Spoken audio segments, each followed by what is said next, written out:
ആശയപരമായ കാര്യങ്ങൾ പറയുമ്പോഴേക്ക് അതൊരു ഗുരുതരമായ പാതകമായി വിശേഷിപ്പിച്ചുകൊണ്ട് അവർക്ക് നേരെയൊക്കെ പുതിയ പുതിയ മുദ്രകൾ ചാർത്തിക്കൊണ്ട് ഈ സമുദായത്തിനിടയിൽ പുതിയ ചില പ്രശ്നങ്ങൾക്ക് തുടക്കം കുറിക്കാൻ പല കേന്ദ്രങ്ങളും ശ്രമിച്ചുകൊണ്ടിരിക്കുന്നത് എന്നത് ഖേദകരമാണ്. പുതിയ ചില മുദ്രകൾ ചാർത്തുന്നു. അവർ കമ്മ്യൂണിസ്റ്റുകാരാണ്, അവർ ലീഗ് വിരുദ്ധരാണ്, അവർ പാണക്കാട് വിരോധികളാണ്.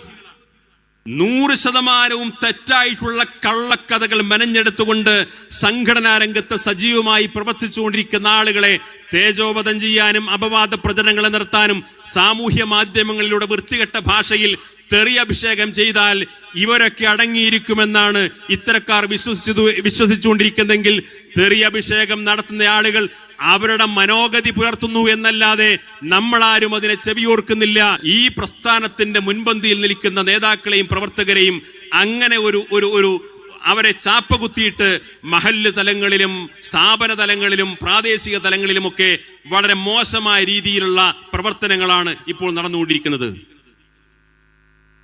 ആ രീതിയിലുള്ള പ്രവർത്തനങ്ങൾ നടന്നുകൊണ്ടിരിക്കുന്നു. ഓരോരുത്തർ ഇങ്ങനെ ഫോൺ ചെയ്യാണ്, നിങ്ങളെ മഹല്ലിലെ ഖത്തീബ് അദ്ദേഹം ശരിയല്ല, അദ്ദേഹത്തെ പിരിച്ചുവിടണം. ഇത് പിരിച്ചുവിടുന്ന ഇവിടുന്ന് ആരാണ്? ഏതെങ്കിലും മുത്തവല്ലിമാരല്ല, കേരള ബാങ്ക് എന്നാ വിളിക്കണത്. ഏതെങ്കിലും മുത്തവല്ലിമാരല്ല. ഇവരൊക്കെ മഹല്ലിലെ ഖത്തീബുമാരെയും കാളിമാരെയും പിരിച്ചുവിടാനുള്ള ഫോൺ സംഭാഷണം മാത്രമല്ല, പല ഫോൺ സംഭാഷണങ്ങളും പുറത്തു വന്നാൽ ഇവർക്കൊന്നും തലയിൽ മുണ്ടിട്ടില്ലാതെ പുറത്തിറങ്ങാൻ കഴിയില്ല.